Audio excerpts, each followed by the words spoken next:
Hi. I wasn't planning on filming today, and I'm clearly not prepared, but Trump just dropped an executive order that will criminalize homelessness. My dogs are interrupting. So I wasn't really planning on filming today, but Trump just dropped an executive order that criminalizes homelessness and will kill and incarcerate addicts and other mentally ill people.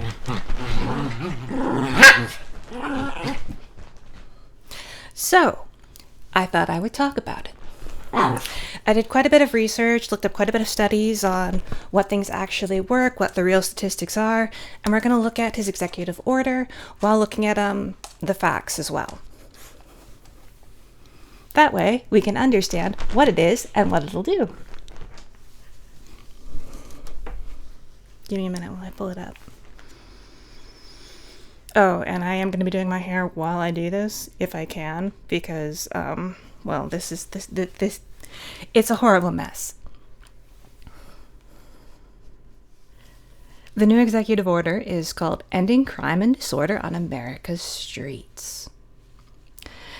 It begins, by the authority vested in me as president by the Constitution and the laws of the United States of America, it is hereby ordered. I gotta scroll. Section 1, Purpose and Policy. Endemic vagrancy, disorderly behavior, sudden confrontations, and violent attacks have made our cities unsafe. But the problem that I have here is that that isn't real. That's not happening. According to the FBI Crime Data Explorer, and I will put a link to that. Oh no, the picture is so small on my phone. Okay. Violent crime trends from January 2023 to December 2023 are down 3% as a whole. The murder is down 11.6%. RAPE is down 9.4%. I'm going to have to censor so much of this in post. Taking things from people that you shouldn't is down 0.3%. Aggravated assault is down 2.8%, and as property crime goes, it's down 2.4%. It's down 7.6% in burglary, 4.4% in larceny, and motor vehicle theft has increased 12.6%. But overall, it's a vast decrease in the amount of crime that we're seeing. The same source links to a whole spreadsheet that covers the crime wave from 2004 up until, I think, this year. I'd have to look at it again. But the salient part of that is that pretty much all crimes have either decreased or held steady since 2004. Not necessarily in raw numbers, but as far as the rate measured against the population size. We are less violent and less criminal than we were in 2004. Most crimes have decreased pretty steadily, with the exceptions of automobile thefts. We have not, in fact, seen endemic disorderly behavior. We do not see more sudden confrontations. And we do not have more violent attacks happening than ever before. That's just a myth. It's a distorted notion of reality pushed by media organizations that literally profit from making people terrified. As for vagrancy, well, yes, that's definitely increased.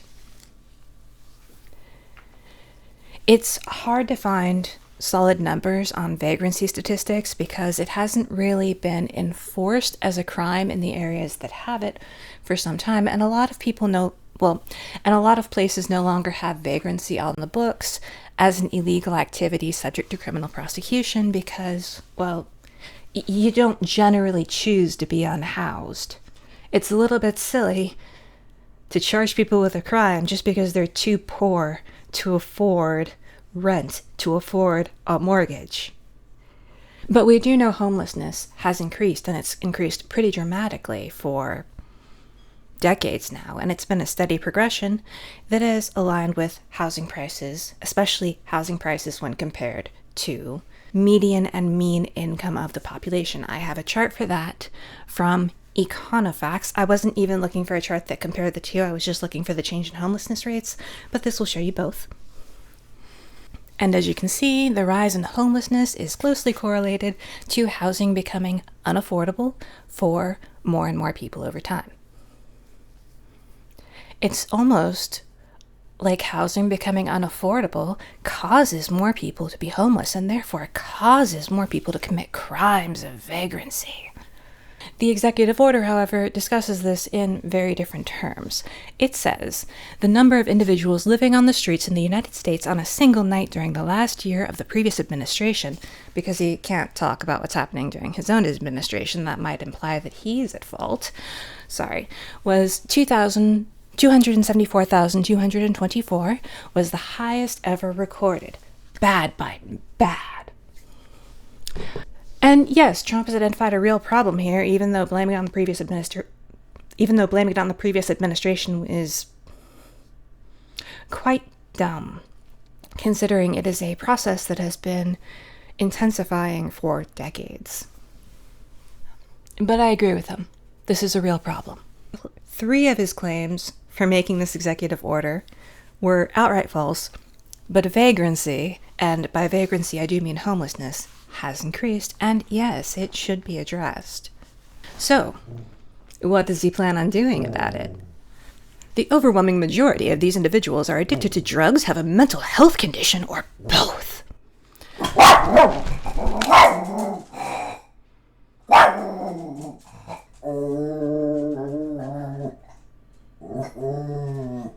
My dog is not homeless, and she makes her voice heard. Anyway, this claim about mental health problems and addiction in the homeless. Yes, this is also true according to the data and the research. According to Prevalence of Mental Health Disorders Among Individuals Experiencing Homelessness, a systematic review and meta-analysis, which I will also link, which is a meta-study published in 2024. I'm going to read the results from my phone. The current prevalence of mental health disorders among people experiencing homelessness was 67%, 95% confidence interval, 55 to 77, and lifetime prevalence was 77%. I'm going to skip the stat numbers. Male individuals exhibited a significantly higher lifetime prevalence of mental health disorders, 86%, compared to female individuals, 69%. The prevalence of several specific disorders were estimated, including any substance use disorder, which is 44% of them, antisocial personality disorder, 26% of them, major depression, 19%, schizophrenia, 7%, and bipolar disorder, which affects 8% of the homeless population. I wouldn't call 2/3 of the people on the streets an overwhelming majority, but a majority of homeless people do experience more mental illness, including substance abuse disorder, than the general population, especially if we're looking at their experiences of these conditions over their lifetimes as opposed to in the current moment while they're on the streets right now. But let's look at the figures. 26% of the homeless have ASPD, that is antisocial personality disorder. That is roughly 10 times the rate found in the general population, so that's huge. 19% of people on the streets experience major depression, which isn't notably different from the rate of depression in the general population, so that was actually a little bit surprising. I would expect the streets to bring you down, but apparently it's not any worse than normal life. I'm not sure what that says about our society. About 1% of the general population has schizophrenia, while 7% of the homeless population can be diagnosed with that disorder. Roughly 4.4% of the general population have bipolar disorder, and as we said, it was 8% of the homeless that are bipolar. I'm not going to give all of the sources that I found for the general population numbers. They're not hard to find, and they are approximations, but they still point out that aside from depression, which is suspiciously the same as the general population, homeless people tend to have more mental illness, particularly antisocial personality disorder, psychotic disorders, and severe affective disorders. I'd actually be really curious, whether it's bipolar 1 or bipolar 2 that is more common on the streets, because I would expect bipolar 1 with the manic phases that strongly resemble psychosis to be much more prevalent on the streets than people with more mild manifestations. But I didn't do that research. And I'm not going to do that today because the whole point is pulling together this research and doing some vague analysis quickly so that I can get it out as soon as possible. Now, substance abuse. This one is a little bit contentious if you know anything about homelessness. A lot of people say and believe that a lot of people become addicted to substances after they hit the streets, just like a lot of people's mental illnesses are exacerbated by living on the streets. And the research that I found, and I'm pulling from the American Addiction Centers here, once again, it'll be linked, tell us that about 2/3 of people with substance abuse disorders had that disorder before they wound up on the streets. Only about 1/3 of them developed them after becoming homeless. That's still a substantial number, certainly more than you might guess just from reading things like this executive order or conservative media sources. But it does really point out that addiction itself, like psychosis, like antisocial personality disorder, is a risk factor for becoming homeless and for staying homeless if you do find yourself on the streets for an unrelated reason. Now, keep in mind, the meta-study that I just referenced to substantiate Trump and company's claims talks about lifetime rates of illness, not what people are actually experiencing on the streets. And that's pretty much all the executive order talks about.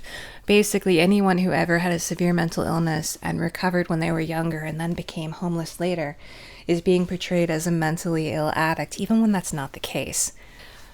So let's look at more data and see if there's anything to what they're saying. According to Substance Use Disorders, a comprehensive update of classification, epidemiology, neurobiology, clinical aspects, treatment, and prevention, published in 2023, and I'll have a link. Prevalence estimates of drug use and of substance use disorders are high across most countries. Alcohol is the most frequently used substance, and it's estimated that 2.3 billion people worldwide currently use alcohol, 40% of the adult population, with large differences across countries. From 80% to negative 1% of the adult population. Worldwide estimates for tobacco use indicate that even though the rates have been decreasing since 1990, the number of people who smoke worldwide was 1.1 billion in 2019. The number of people worldwide who use drugs other than alcohol and tobacco was estimated to be around 275 million in 2019, with the largest share amongst adolescents and young adults. Cannabis was used by 200 million people. It was the most frequently used illicit drug and accounted for more than half of all drug law offensive cases worldwide. On the other hand, opioids accounted for the most deaths, with the past decade having increased by 41%. That's because of fentanyl. And forcing people to go for the fentanyl and the heroin instead of the prescription opioids that are more predictable and therefore safer. Okay. Anyway, among SUDs, that is substance use disorder, the prevalence is highest for nicotine use disorder, estimated at 20% in the past year, and alcohol use disorder, estimated at 5.1% in the past year, followed by opioid use disorder and cannabis use disorder. Estimates of SUD prevalence are 2.3 to 1.5 times higher for males than for females.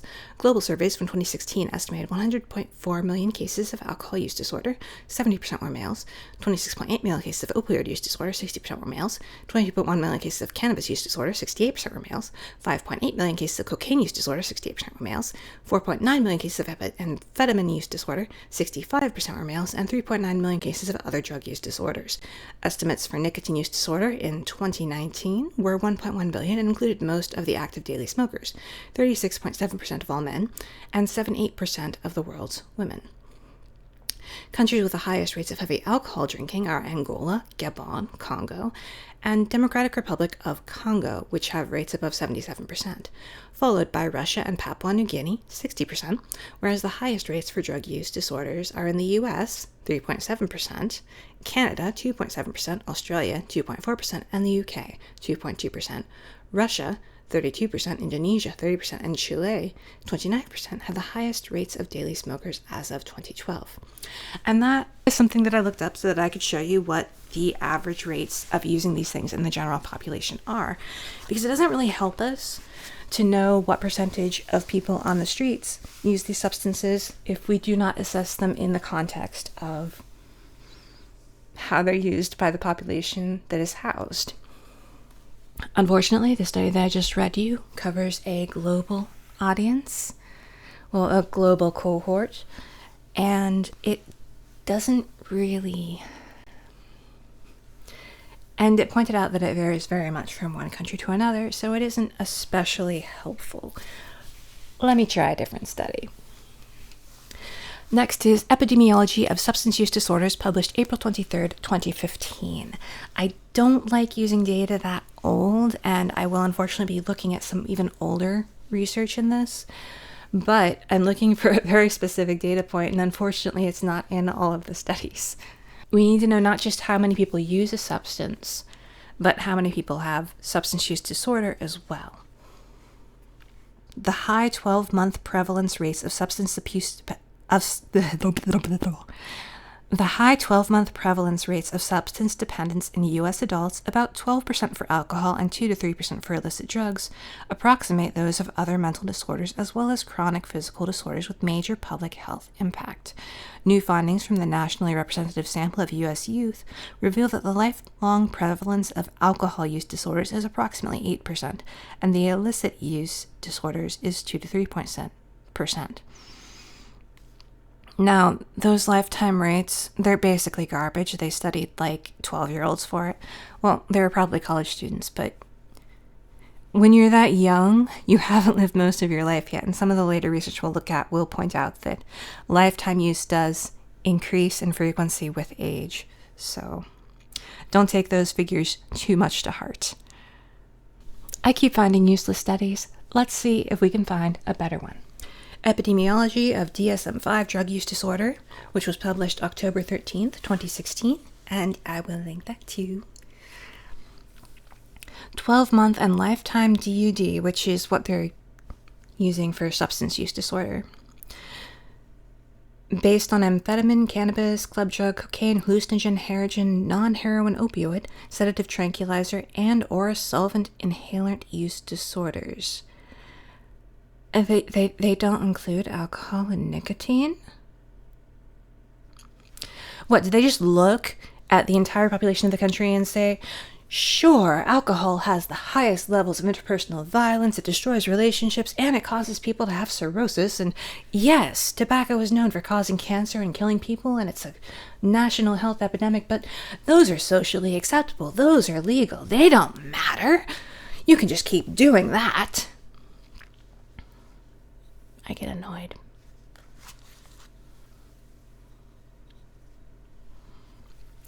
And no, I'm not joking about alcohol being the most pernicious and harmful of all drugs. It definitely has the biggest impact on the crime rate, partially because it's readily accessible and legal to anyone over the age of 20.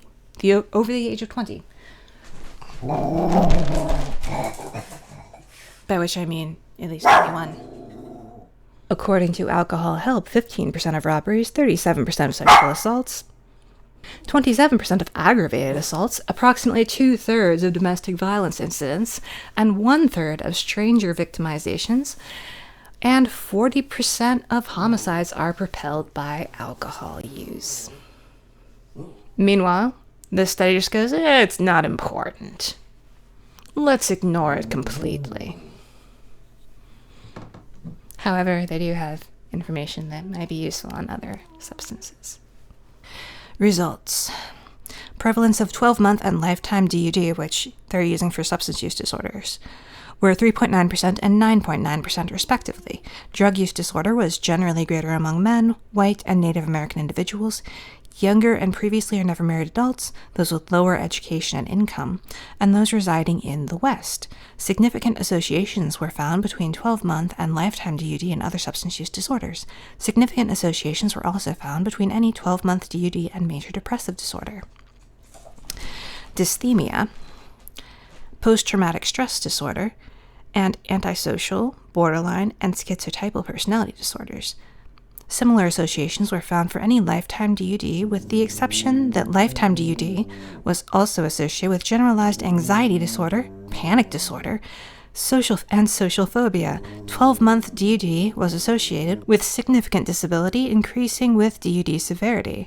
Among respondents with 12-month and lifetime DUD, only 13.5% and 24.6% received treatment, respectively. Okay, my numbers, I know they're not all matching up, but I do think it's notable that substance use is strongly associated with mental illness. The fact that many people who use drugs are self-medicating is a strong argument for programs that don't just go for substance abstinence, but also help with mental health disorders as well. And while those are increasing in prevalence, I still don't think they're the norm. I'd have to look that up. But yeah, the research isn't great, but it does give us a general idea of what's going on.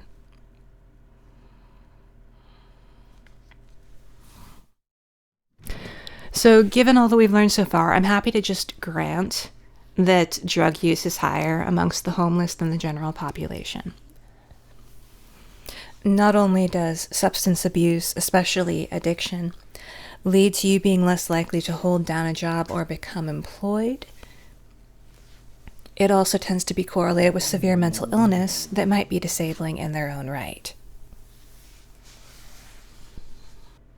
One of the really interesting things that I found as far as homelessness causing or helping recovery from drug abuse was from a May 2004 study. Quite old, things may have changed, but at least at that point, this study was called Self-Reported Changes in Drug and Alcohol Use After Becoming Homeless.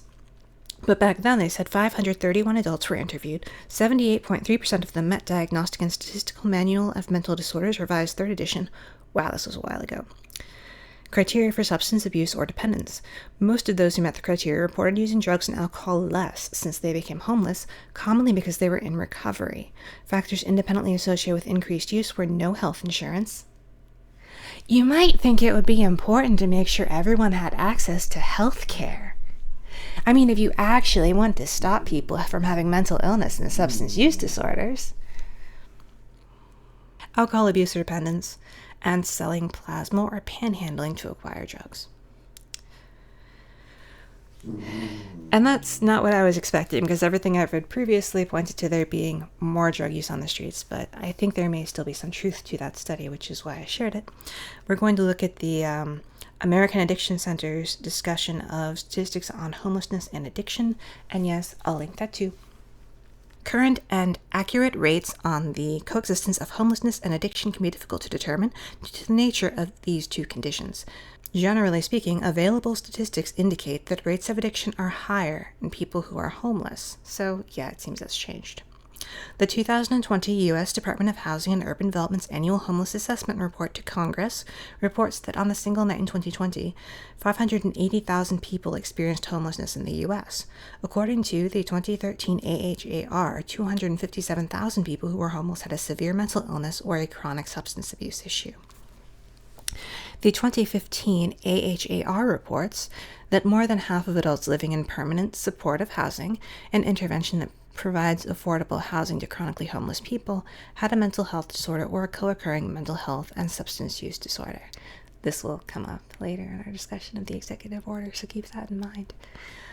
The Substance Abuse and Mental Health Services Administration points out that people who are homeless have a high risk of overdose from illicit substances. One study found that homeless people have a higher risk of opioid overdose, with an adjusted risk rate of 1.8% for homeless versus 0.3% for low-income people who had housing.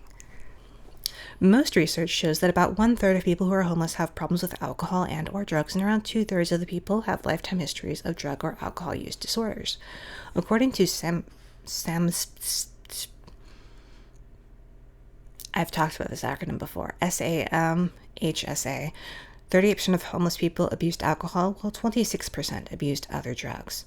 A 2014 report from the United States Conference of Mayors indicates that substance abuse was one of the top 3 causes of homelessness in single people as well as families.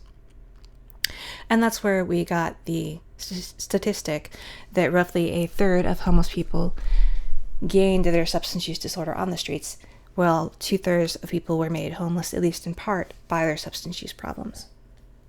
Which is all I really wanted to know. So I can stop digging up stats now. I do want to reiterate that comorbid mental health disorders, particularly disorders involving Psychosis and erratic or antisocial behavior are also huge predictive factors for homelessness and, from what we've already read, for developing a substance use disorder, which shouldn't really surprise anyone. Severe mental illness does make employment difficult to impossible, and addiction to illicit substances will prevent the acquisition of many low-level jobs in particular due to the pervasiveness of drug testing. Intense addictions can also preclude employment by destroying competence or encouraging antisocial behavior. But even competent, trustworthy addicts often fail to gain or retain employment because of how often drug tests are administered to make sure that even the employees who look like they're doing their job perfectly well can't stay there if they happen to have that particular disease. I wasn't going to cite a source for that, but I ended up looking it up anyway, so you're going to hear about it. I don't know why I'm like this. Why do I always have to look up the stats? Why do I always have to look at the science? Why can't I just go based upon my gut?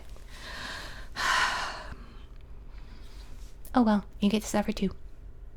Unemployment and Substance Use, an updated review of studies from North America and Europe. This is from April 2023, which makes me happy because it's pretty recent. And they say, this review was based on an extensive literature search of the European and North American literature in most relevant databases for unemployment and substance use related to drugs, alcohol, nicotine, and tobacco between November 2022 and January 2023, according to the PRISMA, Preferred Reporting Items of Systemic Review and Meta-Analysis Guidelines. They included alcohol and tobacco. I'm so happy. They almost never do that. It's great. Mind you, this could skew the statistics that they don't actually differentiate between all of those different substances in the results. I would expect tobacco use not to be strongly related to employment at all, because it's pretty well accepted and even accommodated formally in a lot of work environments. Though it may have some effect on employability. So, let's see what they say.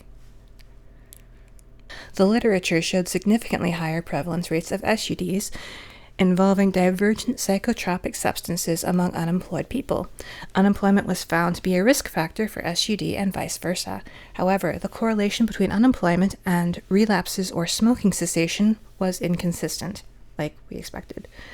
In addition, there appeared to be a mild effect of business cycles on SUD, which shouldn't surprise me. I didn't think of it, but considering that business cycles will dramatically impact stress levels, and people do use substances to cope, especially when they are addicted to them, their use is going to skyrocket when stress goes up.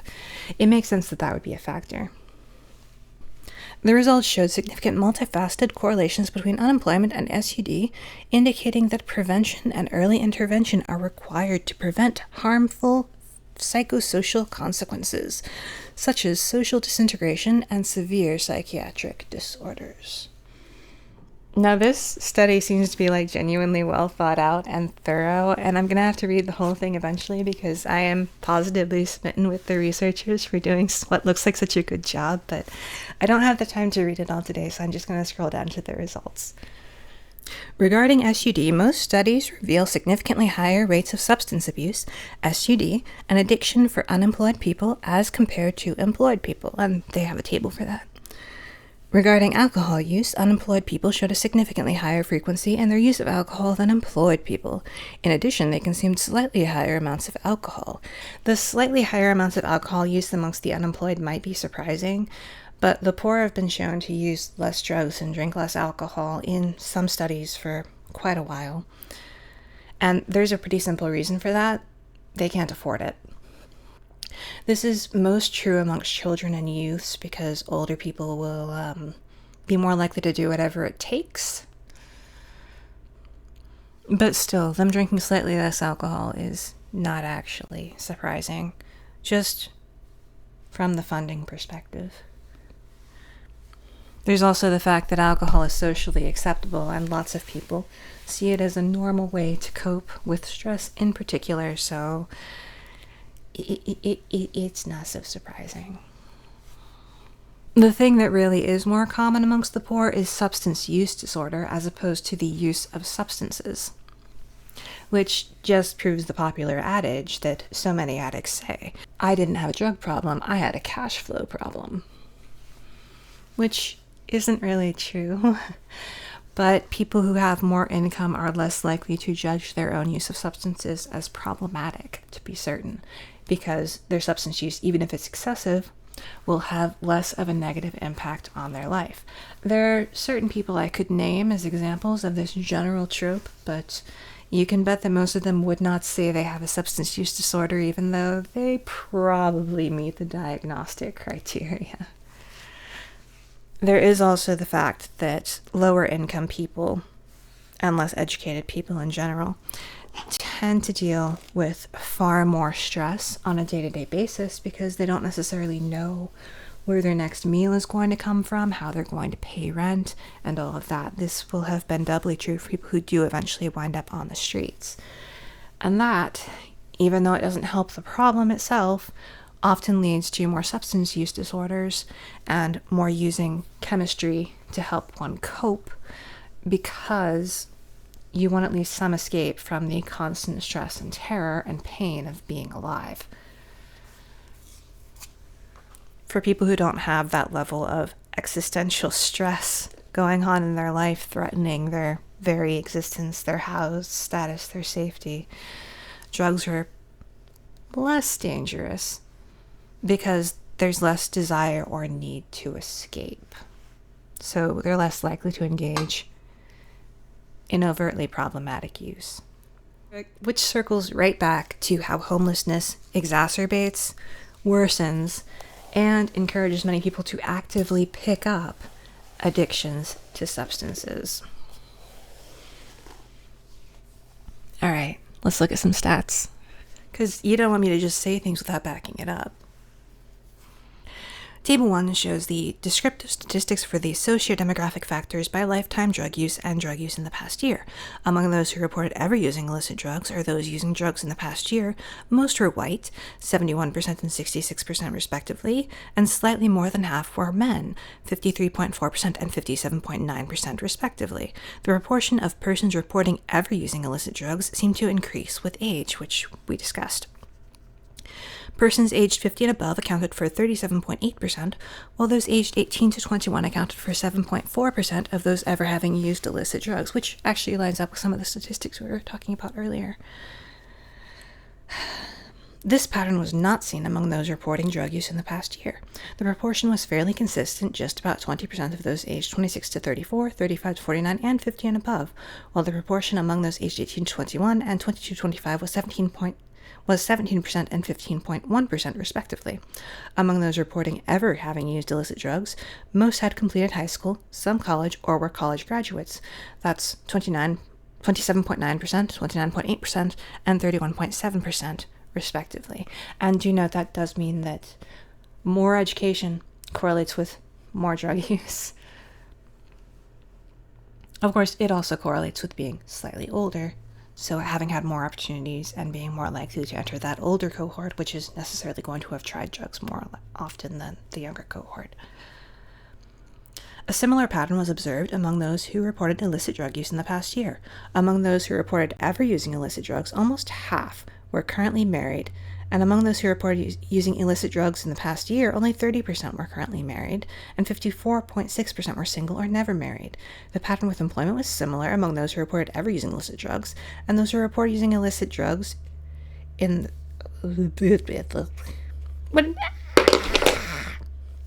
Everything's falling apart. The pattern with employment was similar. Those reported ever using illicit drugs and those who reported using illicit drugs in the past year, over 50% were employed full-time, while 5% and 8% respectively were unemployed. A quarter of those who reported illicit drug use in the past year reported a total family income of less than $20,000. But, as shown in Table 5, in the univariate models, among persons who reported using illicit drugs in the past year, persons with an income less than $20,000 were 82% more likely to report having substance abuse problems compared to those with an income of $75,000 or more, and persons with an income of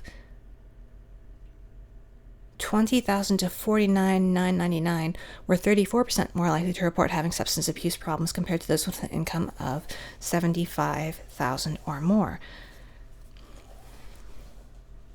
Now, please note, this is discussing people who report having used drugs in the past year, not like single-time uses when they were in college or something. The higher the income, the less likely they were to report it as a problem. This is self-reporting. It's not necessarily a reflection of reality, but it does substantiate what I was talking about a little earlier. In any case, it's pretty strong circumstantial evidence for the notion that problematic use makes you less employable in just and unjust ways, and economic stress and or health problems that can limit earning potential also create stress that will make substance use disorders more likely. And of course, being poor also makes you more likely to be or become homeless. It's a pretty vicious cycle that works in both directions, and it probably always will be. So, now that we've covered how all of this works, let's get back to the executive order. Nearly 2/3 of homeless individuals report having regularly used hard drugs like methamphetamines, cocaine, or opioids in their lifetimes. Who wrote this? They've regularly used hard drugs in their lifetimes. Those are usually two very different figures, at least in the research.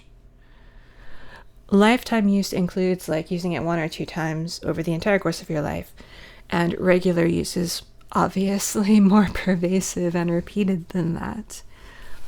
Although I guess they could be talking about people who have gone through a period of using drugs consistently at least once in the course of their life, even if they're not currently doing it. But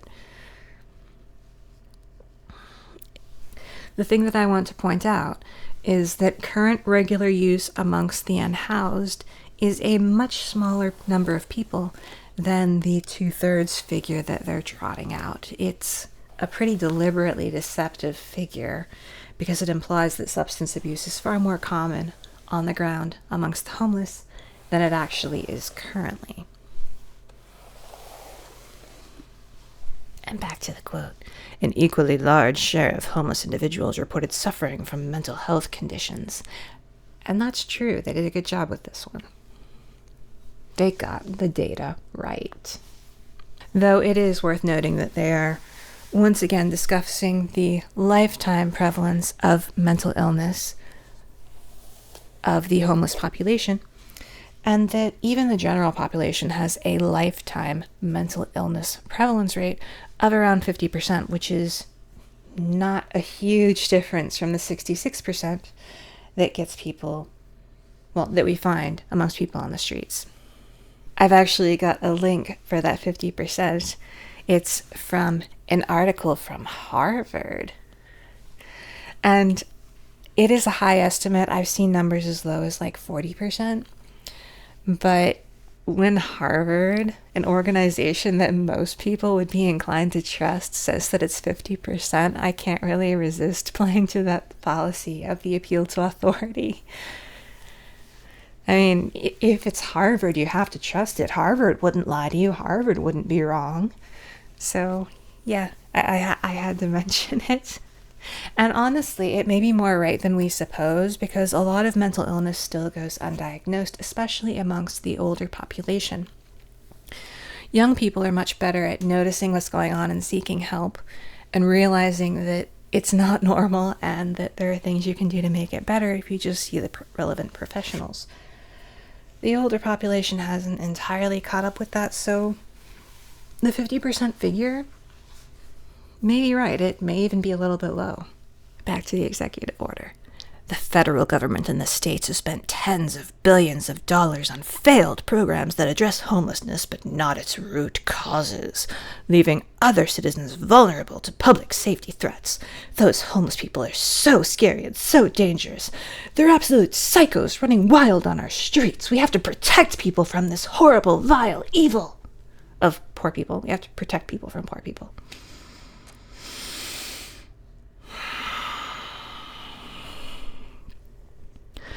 Now, the statement as phrased is actually accurate. Very little has been done to address the root causes of homelessness. In order to do that, to address those root causes, we would need to reduce housing costs, increase wages, decrease wealth inequality, ensure universal access to quality health care, including mental health care that isn't just provided by the people who haven't been able to get a job at a decent paying place yet. We'd need more income equality. We'd need lower costs for housing. And we would need more universal access to quality health care. Because all of those are the root causes of homelessness.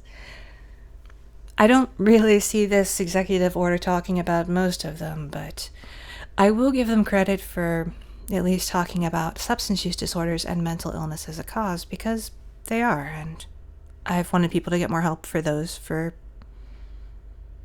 ever. In the current state of things, there's only really a lot of readily available treatment for addiction in a lot of jurisdictions. But the problem with that is that they vary pretty wildly in quality based upon whether they run from an abstinence-only perspective or if they're going to engage in harm reduction and things of that nature that allow people to progress more at their own pace. And the abstinence-only centers lead to a whole lot of deaths because they'll detox people and then they'll eventually set them loose. And when they set them loose, most of them will relapse because they haven't actually learned the psychological traits that allow them to overcome the addiction itself. They're just detox. So they get clean, their tolerance goes down, they go back out on the streets, they try their drug again, and a lot of them, an astounding number of them, overdose. I didn't look up research on that. I'm sorry. But it's what happens, and it's why harm reduction methods have become advocated by most people who actually care about helping addicts. A lot of addictions do go away on their own in time. The real health problem that needs to be solved is keeping them alive long enough and getting them the help they need to resolve the underlying issues to help them get better. Addiction programs themselves, obviously also useful, but they kind of suck right now. Wait, I think I actually did get data on that. Yep, a systematic review and meta-analysis of the efficacy of the long-term treatment and support of substance use disorders. It's from September 2021, so not too old. As such, relapse rates measured 1 year after an SUD treatment hover somewhere between 40% and 60%. Likewise, 5 years after the treatment, 50% of people still presented SUD diagnostic criteria, indicating that for a sizable proportion of people, recovery is a long-term process. A study review looking at the trajectories of people with SUD revealed that for 35 to 54% of people, it took on average 17 years from the first appearance of the disorder to a complete absence of diagnostic criteria for a whole year. Likewise, the median time from the first treatment episode to the first full year without substance use was 9 years. Service utilization records also showed almost 2/3 of those in treatment were not first-time clients, and of those, 15% were, at the very least, on their 5th treatment. So yeah, addiction treatment sucks. We're not very good at it, and most people relapse, and if you do not expect people to relapse, then you will simply kill a lot of people.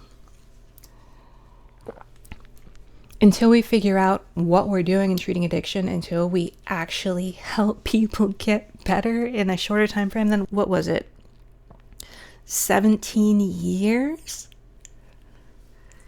We need to do what we can in palliative care. It's a chronic condition. You can't just tell people to get healed of chronic conditions. It doesn't happen. All right. Back to the executive order. Shifting homeless individuals into long-term institutional settings for humane treatment through the appropriate use of civil commitment will restore public order. I'm not sure what that sentence is actually supposed to mean. I'm pretty sure it's nonsense. Unless, of course, they're just talking about incarcerating homeless people to protect everyone else, because poor people are dangerous. Even though the research and the statistics prove that they're not. Surrendering our cities and citizens to disorder and fear is neither compassionate to the homeless nor other citizens. This passage really bothers me because it's saying that we shouldn't force people to live in fear while actively fear-mongering against a population that statistically isn't doing a whole lot of harm to anyone but themselves. I'm not a big fan of that. Why would you fear-monger if you don't want people to be afraid? Doesn't make any sense. My administration will take a new approach focused on protecting public safety.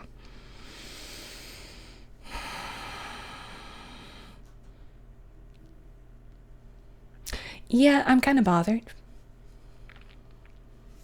It seems like the only reason he cares about the homeless at all isn't because he wants to help them, but because he sees them as a danger to other people, which is hysteria. And he wants to protect people who aren't so unfortunate that they become unhoused from the people who are that unfortunate.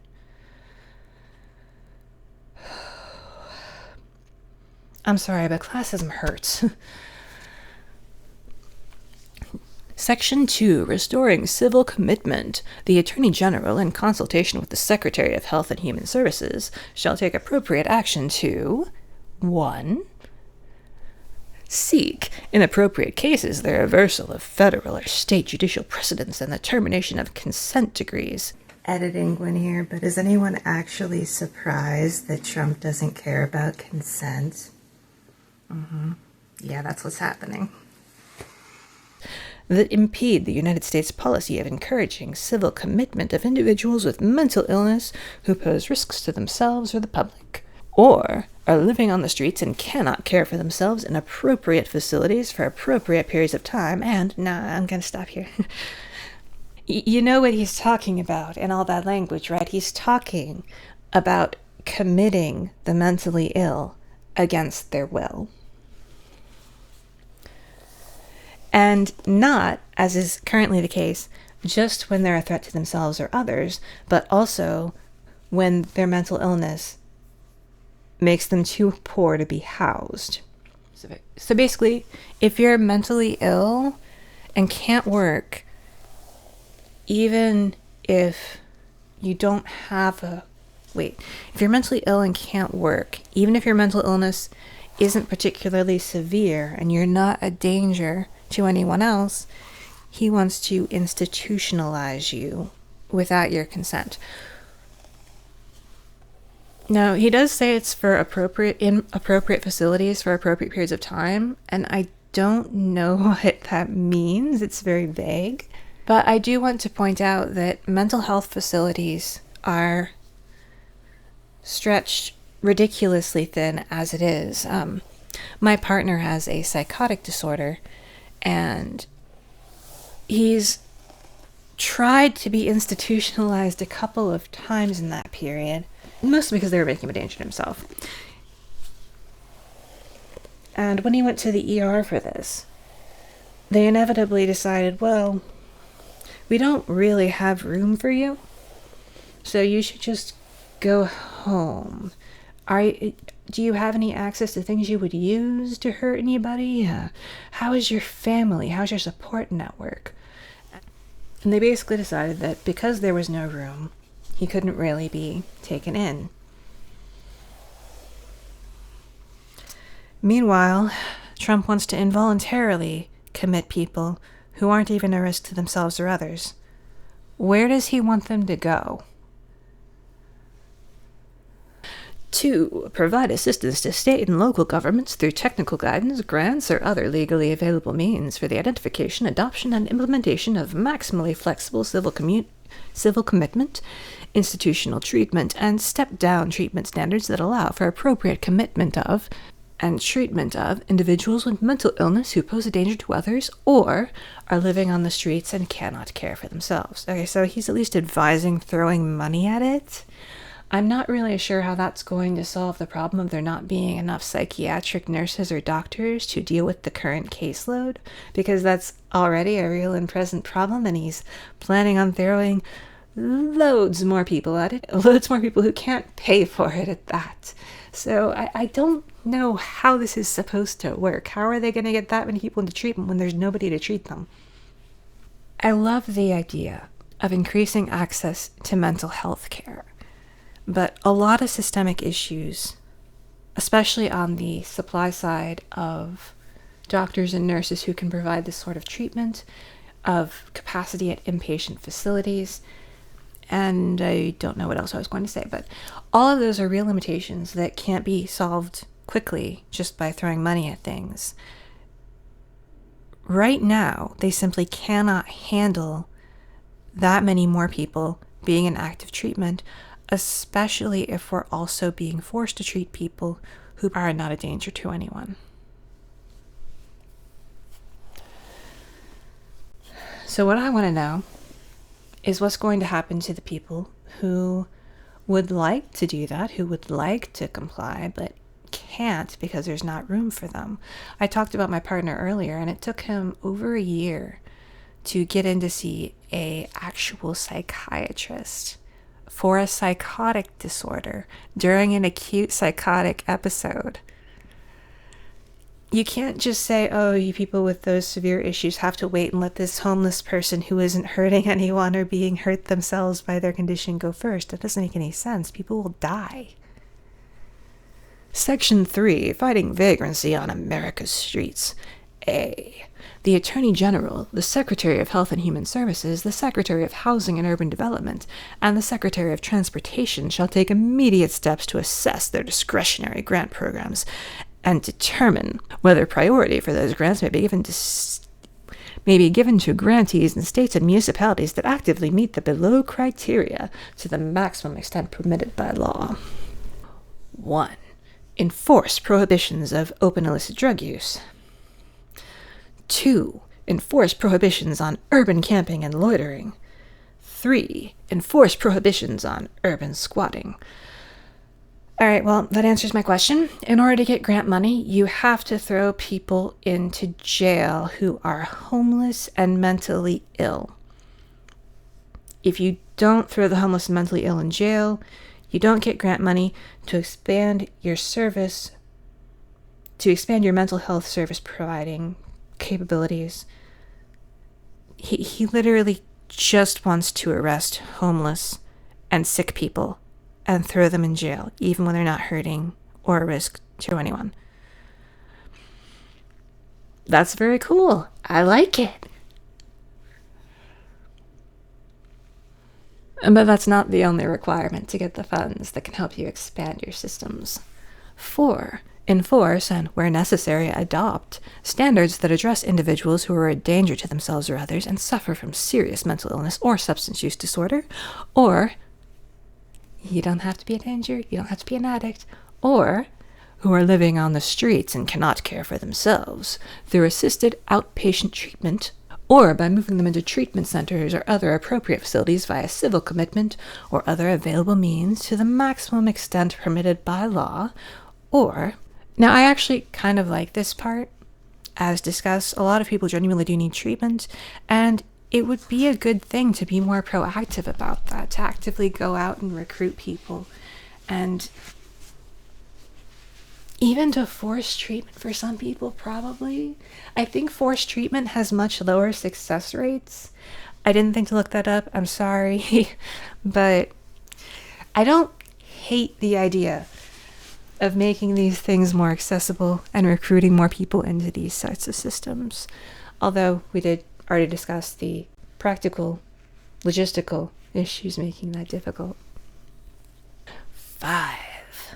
Substantially substantially implement and comply with, to the extent required, the registration and notification obligations of the Sex Offender Registry and Notification Act, particularly in the case of registered sex offenders with no fixed address, including by adequately mapping and checking the location of homeless sex offenders. So, how do they expect people to do this? Is this just an excuse for not giving grant money? I'm pretty sure that over the entire country, they're already required to track and prevent sex offenders from living near or with children. But how are they going to track the people who are moving around constantly? Do they expect whole organizations to be set up to stalk the homeless, to figure out where all of them are and what all of them are doing, and if any of them are sex offenders? Because that sounds incredibly expensive, especially considering there are already so many restrictions on the movement of sex offenders. I don't even think it would really protect anyone who isn't already fairly well protected.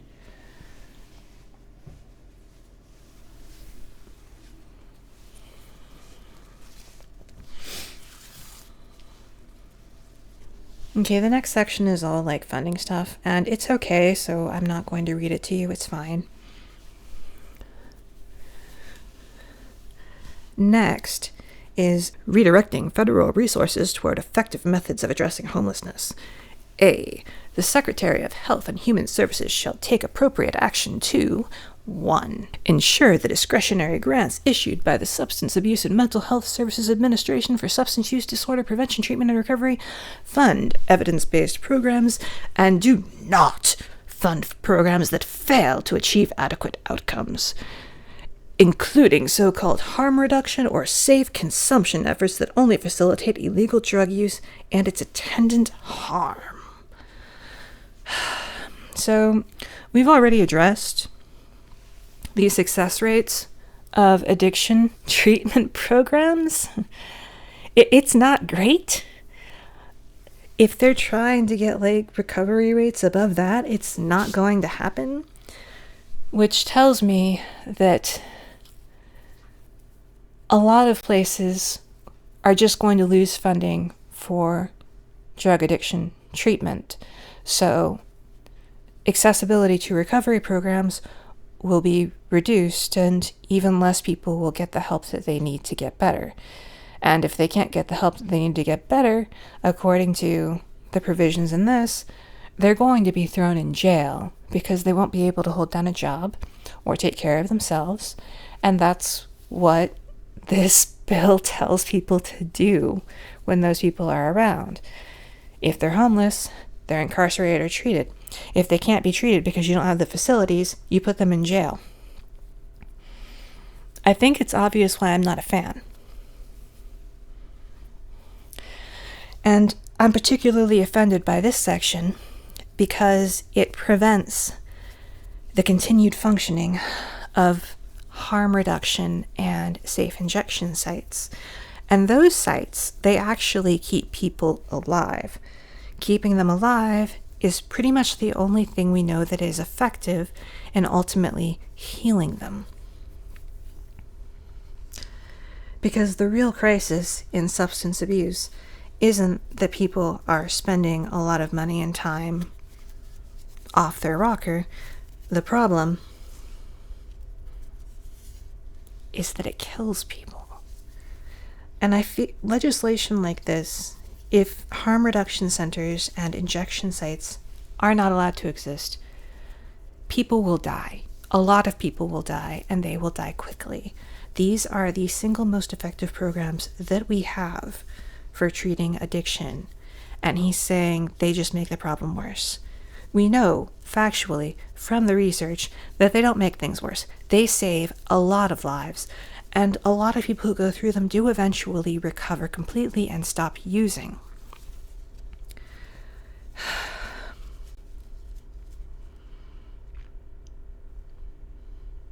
I'm sorry, I'm just upset. I know most people don't care about addicts, but they are probably the most vulnerable people in our entire country. And this executive order is signing their death sentence. All because they have a disease. Yeah, there's data on that, but I'm honestly too distressed right now to get into it, so we'll just go to the next point in the executive order.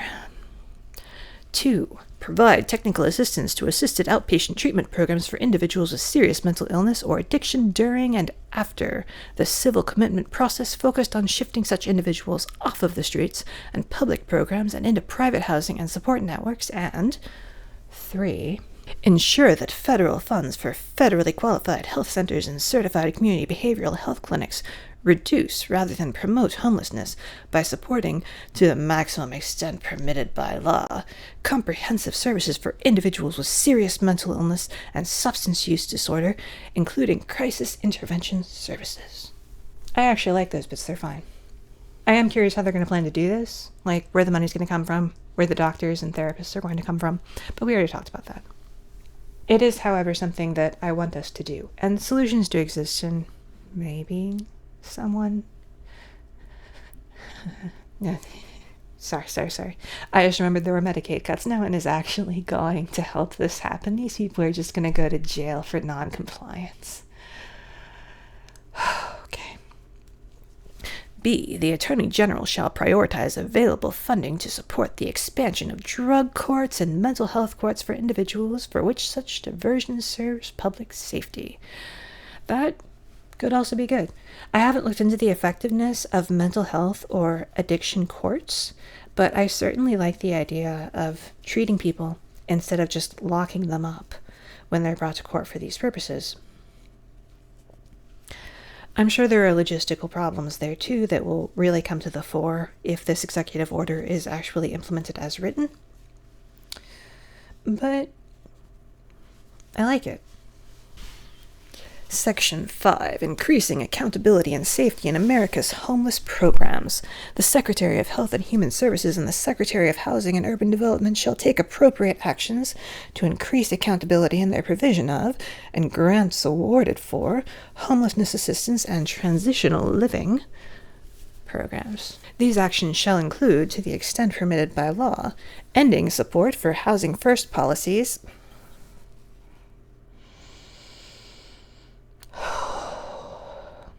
give me a minute.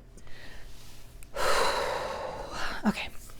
Ending support for Housing First policies that deprioritize accountability and fail to promote treatment, recovery, and self-sufficiency.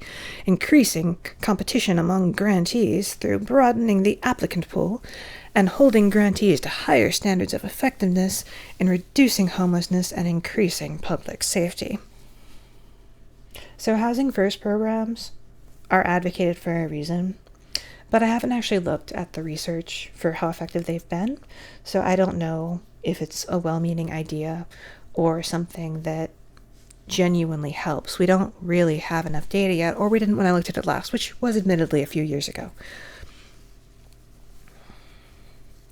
I just know that it was promoted for a reason, and that reason is that it's much easier for someone to recover from mental illness and from substance use disorders when they're not struggling to survive on the streets.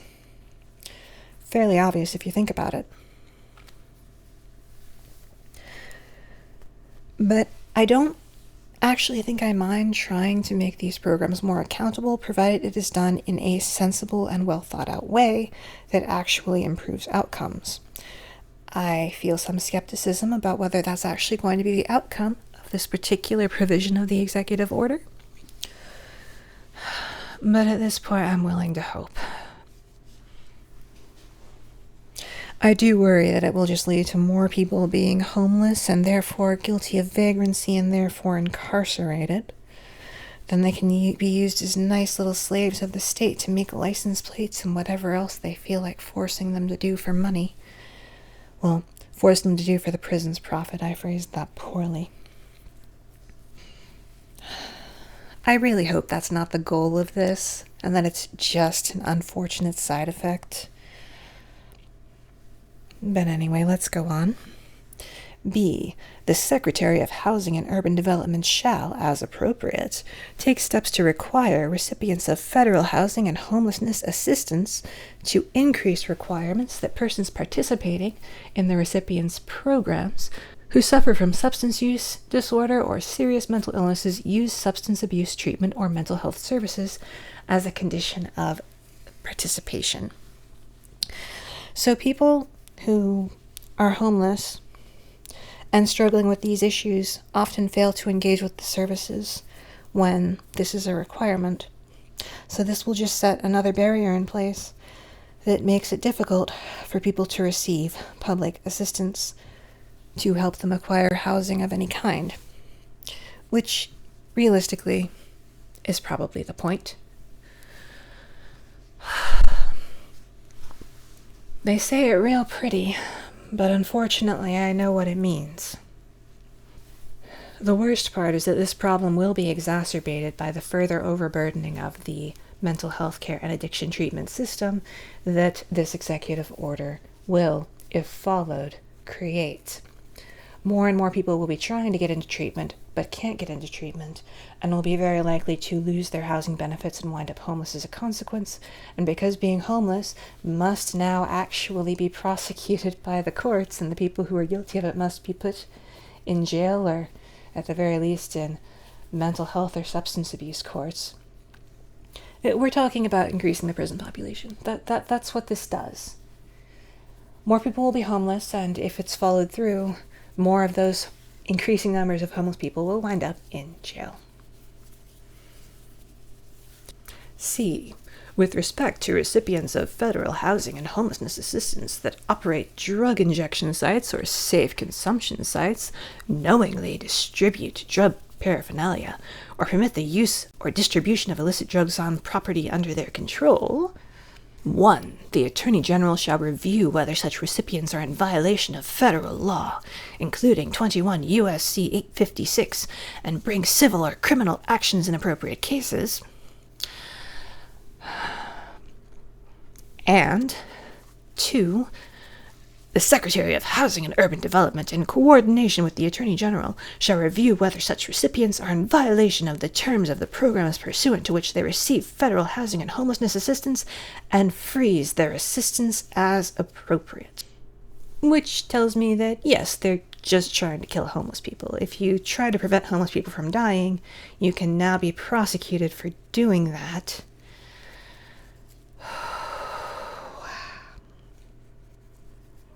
This will kill people. This will kill a lot of people. Because trying to save the lives of addicts has now been criminalized. D. The Secretary of Housing and Urban Development shall take appropriate measures and revise regulations as necessary to allow, where permissible under applicable law, federally funded programs to exclusively house women and children, and to stop sex offenders who receive homelessness assistance through such programs from being housed with unrelated children. Yeah, because people only molest children that aren't related to them. This guy clearly doesn't know the stats on this sort of thing. It's usually the family that's the problem. Anyway, sorry. That's not actually what initially upset me about this. What initially upset me was that it's hurting even more men by prioritizing women and children even more. And men are the lion's share of the homeless population because the existing help already prioritizes women and children. I honestly think it's unconscionable to abandon more men than we are already abandoning as a country. It's ridiculous what we are doing to them.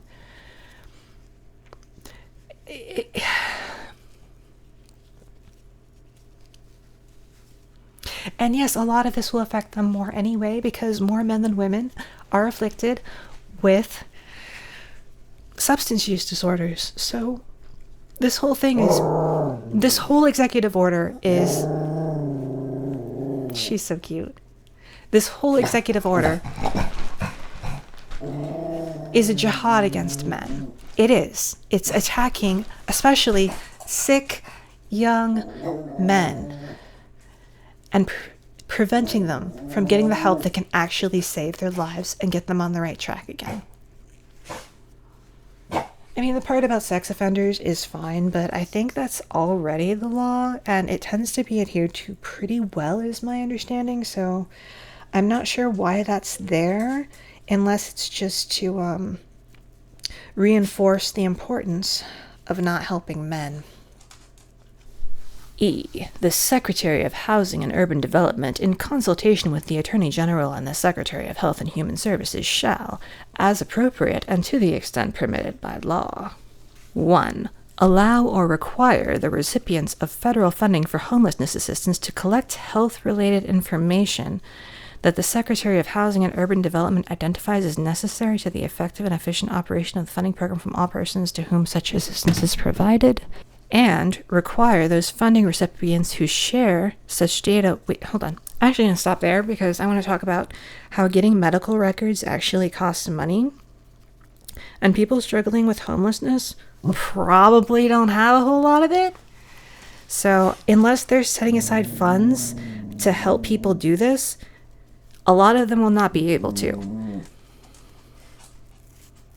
And require those funding recipients to share such data with law enforcement authorities in circumstances permitted by law, and to use the collected health data to provide appropriate medical care to individuals with mental health diagnoses or to connect individuals to public health resources. It doesn't sound bad on the surface, aside from, obviously, the limitations that will lead to more people losing housing assistance because they're poor. I like the idea of making health resources more accessible. The presumed goal of this part of it isn't terrible, but I'm skeptical that it's going to happen, right? And frankly, I also just don't like government getting involved in healthcare much at all. I like the idea of them being a single payer system, but I don't like them determining what happens and who gets what help, because history shows that they usually end up killing people when they try. Oh, and another fact about forcing people to get their health records and report on them. People who are severely mentally ill tend to struggle with executive function, and it takes fairly substantial executive function to get medical records. At least that's been my experience. I've struggled with it. So I'm sure there are a lot of people who will lose their assistance simply because they need assistance to the extent that they need it, because they're so disabled that getting their health records is difficult or impossible for them to do. So yay, more people disenfranchised. Her soundtrack actually worked this time. And if you look at the chain of events, that more people losing housing assistance and more people becoming homeless causes, you'll see more people becoming homeless, which with this executive order means more people going to prison, which means more children going into foster care, which has absolutely spectacular outcomes for the kids who go through it. The homes they are put into are often neglectful or worse, and their success in life after graduating from the program tends to be quite disappointing because it's not a good environment to raise kids in. And this, if it's actually implemented all the way through, will ensure that more kids are left to grow up without their parents and will need the government to raise them, and will have the outcomes that occur when the government has to step in for parents. This is going to cause multi-generational, horrible, horrible things to happen. It's not just the sick people today and the poor people today who are going to be hurt by this. It is also generations that will be impacted by their parents being impacted. Okay. The rest is just legal disclaimers, so I'm not going to read that to you, but I'm concerned about this, like deeply concerned. It may not even be the most frightening executive order I've seen from this administration, but it's the one that affects me most emotionally because I have special interests in addiction and poverty and homelessness. I've spent a lot of time with all three of those, with the problems that lead to them and with the solutions that we need to at least try to implement to solve them. And this attacks all of them. And the ultimate solution is incarceration in facilities that don't exist for treatment from doctors that we do not have. And if that fails, we throw them all in jail. That's what this executive order demands. It will not even provide funding to mental health institutions, to treatment programs, unless they incarcerate anyone who is homeless or potentially dangerous, but that was already something we tried to do. But anyone homeless now has to be incarcerated in order to receive funding necessary to expand your programs to help people. And